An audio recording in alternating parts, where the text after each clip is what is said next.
Care to Chat. Hello and welcome to the Northern Ireland Social Care Council's popular podcast, Care to Chat. I'm Wendy Austin and it's my great pleasure to host these podcasts. Real privilege to hear the stories of social care practitioners and social workers and their clients, and to hear too about the many different and important aspects of the work itself. There's a huge range of situations in which they come into play, from domiciliary care to complex areas like criminal justice, from early years to end of life. The professionals who work in social care come from a wide range of backgrounds and work in a whole range of different settings, which can be challenging and demanding with increasing complexity of the needs of the people they support. So this means supporting a well-led, skilled and valued social care workforce. So this episode will look at what's happening to support this right now in Northern Ireland, and there are significant developments, including the new Social Care Workforce Strategy and Care in Practice framework. It's essential that social care practitioners are valued, recognised, and that their work is seen as a career of choice for the people with the right caring values. There's reform in the air at the moment, so let's find out more from Jane McMillan, who's a social worker in the Office of Social Service at the Department of Health. Mervyn Bothwell is professional advisor of the Workforce Development Team with the Social Care Council. Norah Christie is head of operations at Praxis Care. And Ricy is a care assistant at Macklin Care Homes. Delighted to have you all here. Thanks very much indeed for coming along. So let's start with what's maybe a bit of an obvious question, but I would like to hear the answer to it. What does the social care workforce actually look like? Who's in it now, and what about the kind of services they provide? Mervyn? As of March, we had just over 41,000 social care registrants with the Social Care Council. There are also a number of people who are not registered with ourselves, who are called personal assistants. It's hard to put a figure on how many, but I'm going to guess maybe about 13,500. So substantial workforce, but the registered workforce is the largest workforce in the health and social care family. So they work in a number of settings: adult residential homes, children's homes, supported living services, daycare. Vast majority of them support people who are elderly, people with learning disabilities, people who have got mental health issues, autism. It's quite a range. Yeah, I mean, we on various podcasts that we've done, we've heard from a number of people who, for instance, receive care, and as you say, they're in a whole range of different parts of society. And Jane, you're in the Office of Social Service at the moment, and you're looking at the work that social workers and social care workers do. From what kind of perspective? So from our perspective, as Mervyn says, we're really aware of how wide and diverse this workforce is and how important their work is. I mean, it's critical that people can live safely in their communities, and that's because of this social care workforce. We know that within the health and social care system, there's a broad range of staff available to do that every day. But we in the Department of Health really wanted to shine the light on our social care workers because we don't think they've had the light before. And so for us, we wanted to develop a strategy. It's a 10-year strategy, and that's really our promise from the Department of Health of how we're going to support and develop them over the next 10 years, and also to help them thrive in their jobs. So the strategy is a roadmap, if you like, over the next 10 years of what we want to do to support and help our workforce. When there'll be a lot of people listening to this who'll be saying, maybe about time. You know, for years we've been talking about how undervalued the social care workforce is, and how many people actually couldn't go to work if there weren't social care workers in their family or helping to look after their loved ones. So this is the kind of putting your money where your mouth is moment, is it? Absolutely, yes. So our social care workforce strategy has 7 priorities with it. There's 22 actions aligned to that. And the priorities are very much about supporting the workforce in how do we recruit them? How do we make it a career of choice? How do we support them with learning and development? How do we support leaders who work within social care? How do we put technology in place that will support them? All of the tools that they need to help them go forward. So absolutely, it is not before time. I started my own career as a social care worker. I can see the benefits. It's a job that I absolutely loved and adored. And as I went on into social work, I can see that we really need to support this workforce better. Yeah. Is that Music to your ears, Norah, when you hear that. It rings true. I think that across Praxis Care, the organisation that I work for at the moment, the focus is on making it a career of choice, not a lesser option than social work, but a different option to social work. Social care is invaluable, and I think over the pandemic we realised that it's not just essential, it's critical. And it's about people being able to go to work safe and secure in the knowledge that the people that they love are well cared for, well supported, and supported to achieve their goals, not just to maintain, but to keep themselves moving forward in their own lives. So investment in promoting social care for an organisation like mine, it's essential. We are the largest charity in Northern Ireland. We have over 2,000 staff members, all of whom are registered with NISC, and the vast majority of whom are social care workers rather than social workers. So it's really essential, and it's great news. In your workforce, if you've got social care workers or social care practitioners, as I think we call them now, and social workers as well, is there ever a kind of tension there between the different people, or do you all manage to work as a team? We all work really effectively as a team, and I don't know if it's so much a tension as I think there was a long-standing idea that social care was less than social work. And I think that the introduction of this new framework and the strategy, and for the strategy not just to be a top line, this is a 22-point deep strategy that really speaks to the promotion of social care, the social care workforce. I think that's really helped even and balance how people perceive social work and social care work, and that we are practitioners of something that we're all working together for. We're going to take a deeper look in a moment at what's actually in the workforce strategy and also the care and practice framework. But I'm interested, Ricy, to hear your story. I mean, you're very much at the coal face here. So tell us a bit about your career to date and what took you into social care. All right, my name is Ricy Bijo Griffin de Cruz. I'm from India. So I did my bachelor's in optometry from India in 2008. And after completing my optometry course, I worked as a clinical optician in one of the eye hospital in Kerala, that's South India. So while working as a clinical optician, I joined the School of Optometry in the same eye hospital. So in meantime, the School of Optometry, I worked part-time as an associate professor as well. So I got a lot of opportunities to go out and participate in community outreach programs. And in 2013, I moved to Dubai. So after obtaining my license, I go to work in a local optician. Then I moved to a aviation medical clinic. And even though since I was studying, I always dreamed to settle in UK. So I choose to move to Northern Ireland. That's why choosing Masters in Public Health and Health Promotion course. So I did in Ulster University. So while doing the course, I have to do the part-time jobs. And at first, I got into Specsavers. I was there like working as an optical consultant for part-time. Then I came to know about social care sector for the first time in my life. Then I started to switch my job. I worked as a domiciliary carer for the first time. For me, it was very useful, entirely different, moving from a healthcare sector to social care sector. But I made use of my skills, which I had gained through the other profession.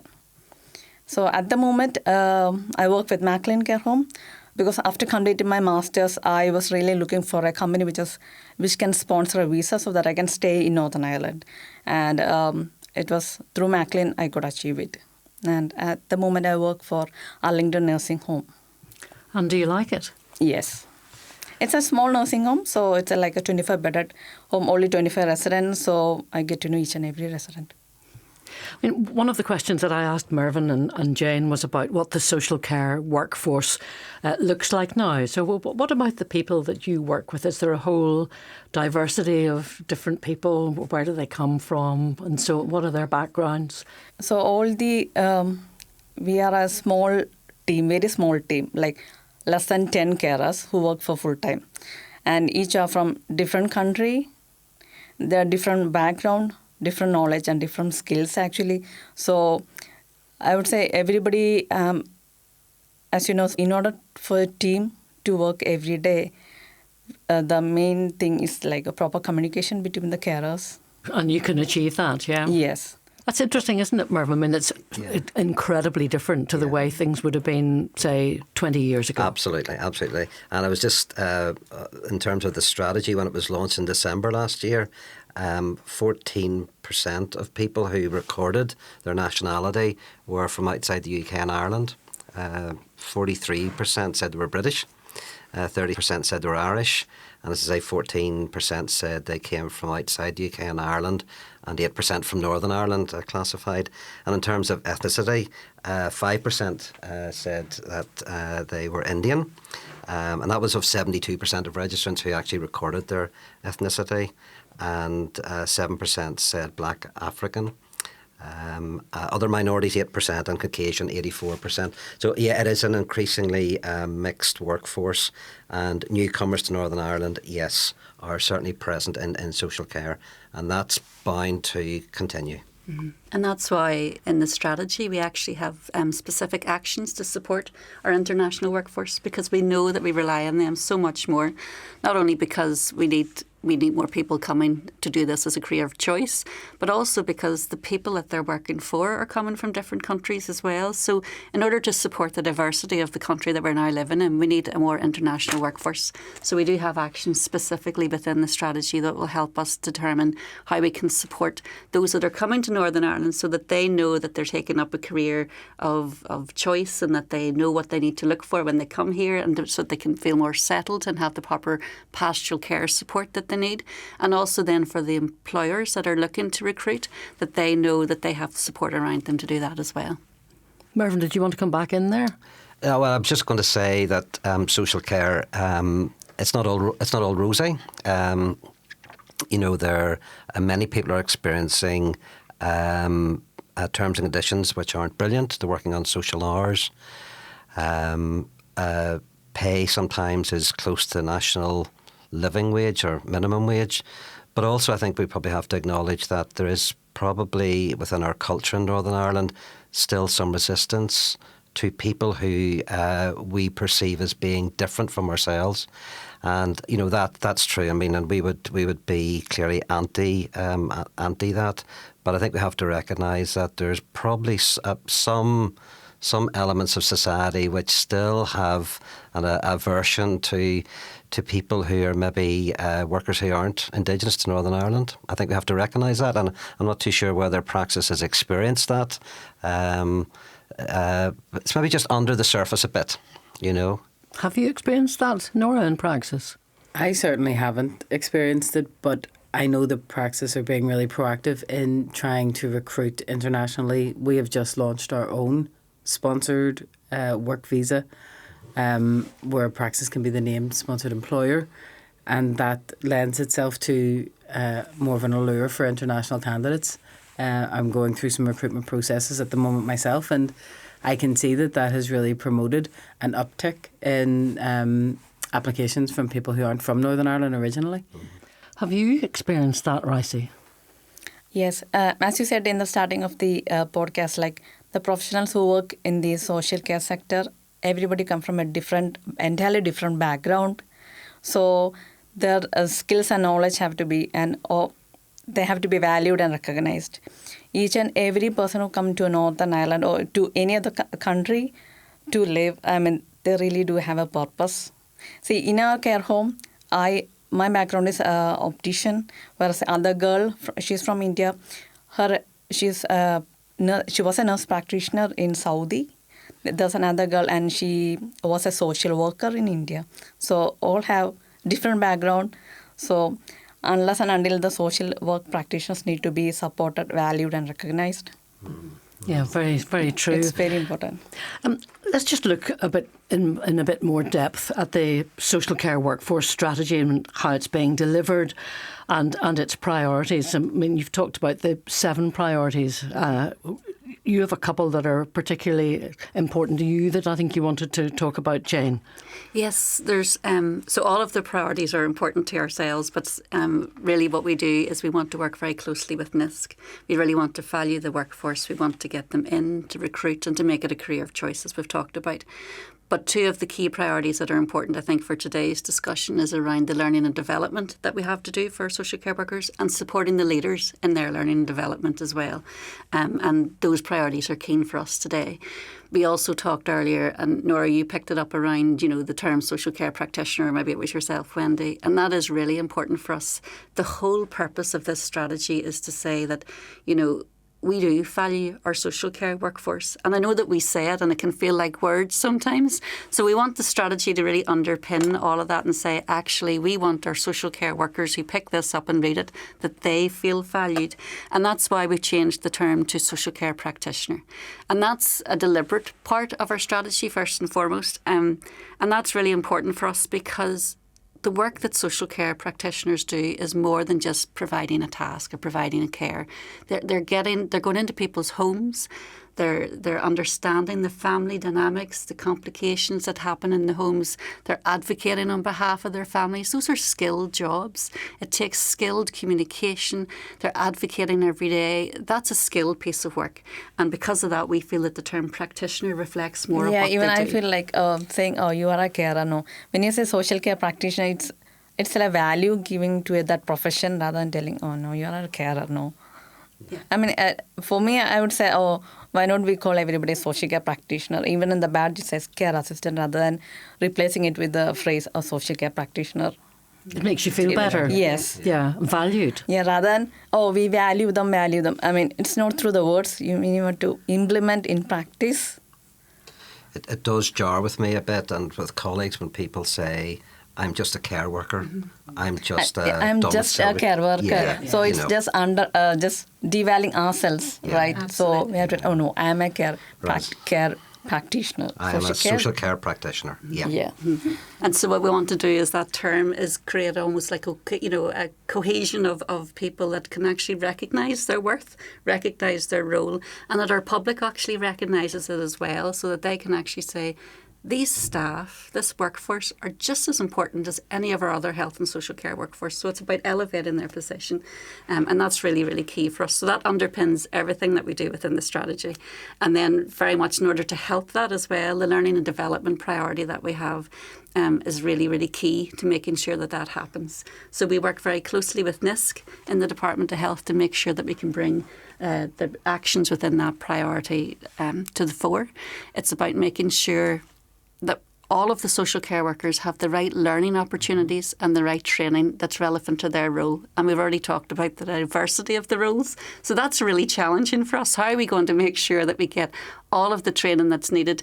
If you're working with dementia, if you're working with autism, if you're working with children, what is it that you need? So we need to make sure that there's a training framework available so that people can go up the ladder if that's what they want. Social care is not always about having a qualification, but it is really important that there's learning and development opportunities for people as well, and that they can actually then develop their learning, develop the skills that they need, make sure that it's high quality, make sure that it's good, make sure that they can then actually support the people that they need, not only now, but in the future, because social care is complex and it's changing all the time, and we need to make sure that we have a workforce that's able to have the right skills and the equipment to do their job, and that they can then thrive in their job as well.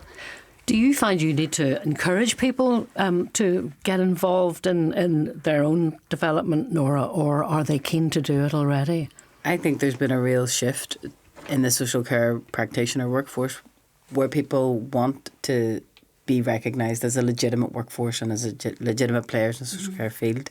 So in Praxis Care, we have invested so much time, energy and money into the training in our training department. I have a couple of figures here, and they're talking about 8,740 e-learning sessions completed in the last financial year, in addition to 1,066 instructor-led training sessions, and that's in our own organisation.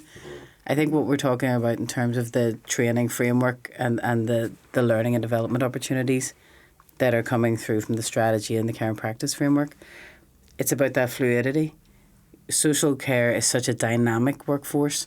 People do change and move, and that ability to have skills and qualifications that are transferable from organisation to organisation, I think it promotes people remaining in the social care sector, but I think it also promotes people's value that's placed on the role as a social care practitioner.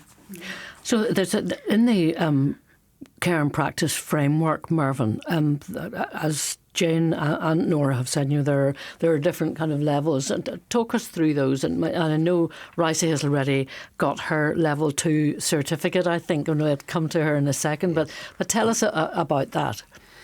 Yes, so the current practice framework was a piece of work that we've been involved with in the Social Care Council for a number of years, and you've got two sides to it. There's the right hand side. I'm sorry I can't show people here, but the right hand side basically lists all the qualifications which are pretty much set in stone. And that goes from the new Level 2 certificate, which Ricy received and achieved, right up to the Level 5. So people can, if they are motivated to do it, if they've got a good employer, if they can afford to do it, then people will hopefully work up and start with that Level 2 certificate, which is going to be, it's the new qualification available for new social care practitioners. An ex-colleague said that you can't be a profession unless you've got a qualification. And here is now a qualification, this Level 2 certificate in safe and effective practice, which is the starting point in a sense. And we're hoping that that'll become mandatory for anybody new joining our register at some point during the journey of this strategy. So yes, hopefully people work up that sort of right-hand side of the framework and maybe do a Level 2, a Level 3, Level 4. And then if you're going to be a registered manager, you have to have the Level 5 qualification or some sort of equivalent of that. But the other side of it, the left-hand side, we've kept deliberately vague because people who are social care practitioners will need to be skilled in the area that they're working with. So if, for example, somebody's working in Praxis, then clearly their staff are going to have to be skilled up in terms of responding to people who have got mental health issues. If somebody's working in palliative care, then staff need to be trained in palliative care. If it's stoma care, if it's epilepsy, dementia, whatever the issue is, people need to be skilled up. And it'd be wrong for us to say, it's right for us on one hand to say you must have this Level 2 certificate because there are certain basic components to it, but it'd be wrong for us to say to organisations, then you must have A, B, C and D. It's got to be applicable to the people that you're seeking to serve. And the framework, Ricy, you've got your Level 2 certificate already, which is great. You told us about the other qualifications that you'd achieved before you ever came here. So I'm guessing that you're going to be quite keen to work your way up the framework for the rest of your career. Yes. So now I have completed the Level 2 certificate in safe and effective practice, and last week I have joined the Level 3 as well. So hopefully I'll reach Level 5. By next year, I'll complete. You're on a fast track, are you? Yeah. Norah, you're now head of operations at Praxis Care, and congratulations on the new job. Thank you. Tell us a bit about your career journey to date and the qualifications that have got you to where you are, and maybe your next steps in leadership aspirations. I think my journey to where I am now ties in very nicely with the legitimisation of the social care practitioner workforce. My degree's in English literature. I didn't start off as a social worker. I didn't start off in social care at all. When I decided that I was going to start my career, I started working in crisis intervention initially and thought, I need to have a foundation in knowledge. I need to have a qualification that legitimises the work that I'm going to do and that gives me a base to build my knowledge on. And so I started on an MVQ Level 3. That's what it was called back then. It's not that anymore. After that, I went and I worked for an organisation specifically supporting people who have mental health issues, and remained there for a long time, and then achieved my Level 5, my QCF Level 5, 6 years ago. I took that qualification and stepped into a manager role for Praxis Care, and I've been there ever since, up until very recently, when I've just changed roles. It's been so important to me to have the opportunity to grow my career and achieve the things I want to achieve whilst remaining in social care without having to step into social work, because they're two peas in a pod, but they are very different as well. I think that social care, you're living in people's homes, you're working in people's homes, you're in their bedrooms, supporting them to get dressed, you're supporting them with medication. It's an intimate care that you're giving. And I don't mean personal care, I mean kind of intimate in the way that you're engaged in their life, and trying to support and care for them. So being able to build a career and stay in that lane has been really important for me. And I think that NISC have really helped support that. I think this new, the strategy and the framework are going to build a generation of young social care professionals who are going to come up through the ranks and say, I'm going to stay in social care. I don't need to drift into social work. I don't need to apply myself into the 3-year, 4-year degree programme. There's an opportunity for me to succeed and stay in social care. And that's one of the other key priorities within the strategy is around leadership, because we know that in order for staff to feel motivated, committed to staying within social care, that takes good leaders. So within the strategy document, we actually have a priority about making sure that we have support for our leaders, that they can do their job well. And also within that is actually making sure that the leaders, just as you said, Norah, have access to the training and the qualifications and the learning and development opportunities to make you do your job well as well, because that's what we need going forward. You said at the very start, Jane, that you had started off in social care. Yes. As well. Uh-huh. Tell us a bit about how you ended up where you are now then. I started off many years ago, about 30 years ago. I actually started off as a rehabilitation worker for the blind, so I can connect with Ricy and the optician work, and that was a job that I absolutely loved and adored. I had to go to Birmingham and train and live under blindfold for about a year to learn how to do all of the skills that you could then transfer into being a rehabilitation worker. And I just really enjoyed that opportunity. But at that stage in my career, there was an opportunity to do the employment-based route into social work. And to me, it just felt like the next stage of my career. It was something that I wanted to go on and do. And then I had taken time out after that. I went to Australia and then worked as a social care worker as well. I went back to my roots and actually was a social care worker, support worker, supporting people with disability, living in their local communities. And it was just a job that I loved, and it just helped you keep your values. And as you said, Norah and Ricy, it's working with people at that most intimate level and knowing their families. It's a very precious job to have. And it's a great opportunity. And that's why the strategy is so important, because it's really important that we recognise the work that's being done and highlight the good achievements that's been happening as well. And we need to support them going forward over the next 10 years. From the Social Care Council point of view, Mervyn, it's a bit of a major shift, this, isn't it? I mean, you've obviously been pushing this, all of your team, for many years, and all of a sudden, here's the door open, it would appear. Yes. And how much of I don't like using the term game changer, but to what extent do you think that this will change things fundamentally in the social care field? Yeah, you're absolutely right. I mean, I think that for us, a number of social care workers previously would have viewed the Social Care Council as being someone that you paid your fees to and someone that you ended up in fitness to practice if something went wrong. And those functions are still there. We still register people, and some people do still end up in fitness to practice situations. But this is much more as us as an enabler to be able to say, look, in terms of social care practitioners, we value them. We want to see them learn and develop. Ultimately, we want to see people receiving good support. And out of that, the first module in that level 2 certificate is around standards and values. So, yes, we want people to achieve qualifications if they can, but we want people in the workforce with the right values and the right attitudes. It is a game changer because I think, without being arrogant, I think all of us around the table would probably say that if we can get social care right, we'll get other elements of the health and social care system sorted. I think we do believe that. So I think it is a real game changer. I think the challenge is the strategy was launched, grand launch, brilliant launch in Stormont in December. We're now in year 1 of implementation. And I think that's the other bit that we don't want to be arrogant about this, but people talk about transformation and talk about reform. This is it happening in social care. So I think it is a real game changer.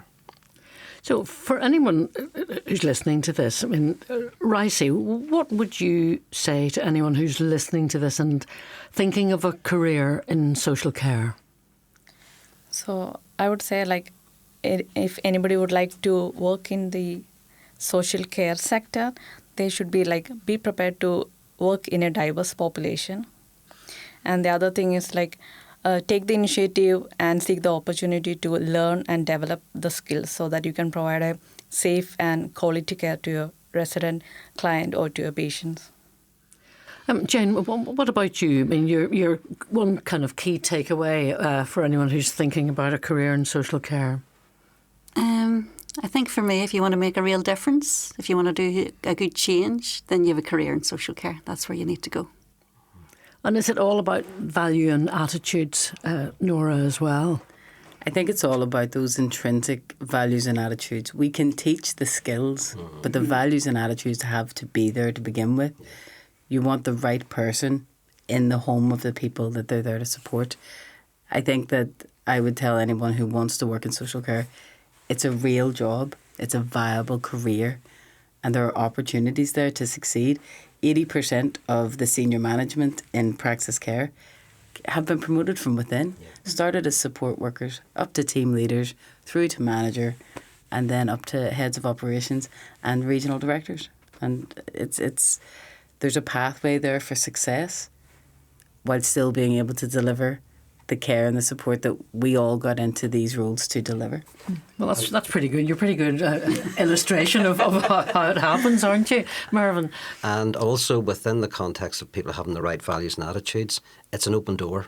Mm-hmm. You know, the vacancies that are there in social care at the moment and the opportunities that will come as we all get older, the statistics are there around people who are going to develop dementia, and all the needs, both adult and children's services. In a sense, it is an open door.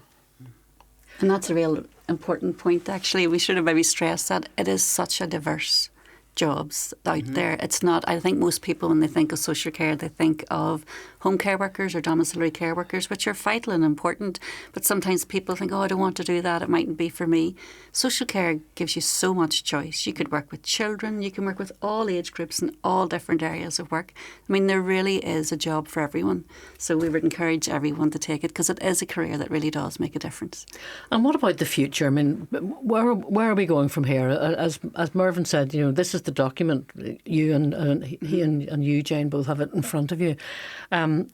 What's your hope for the future? I mean, will this really kind of drive everything forward from now on? Is there that impetus behind it from Stormont as well as from the Social Care Council? I think there's an excitement in Stormont about it. I think there's a real recognition under our new minister. We can really see a strive forward that social care is important and it's key, and we recognise that now. So going forward, Mervyn's absolutely right. We had the launch in December, but now the real hard work begins. So we're going to implement these 22 actions, and all of that will take place. But we're going to do that in partnership. We can't do it alone in the Department of Health. We need to work with our providers. We need to work with colleges, NISC, our actual practitioners on the ground, our unions. We'll all work together to make sure that we can actually put these actions into practice and make that change.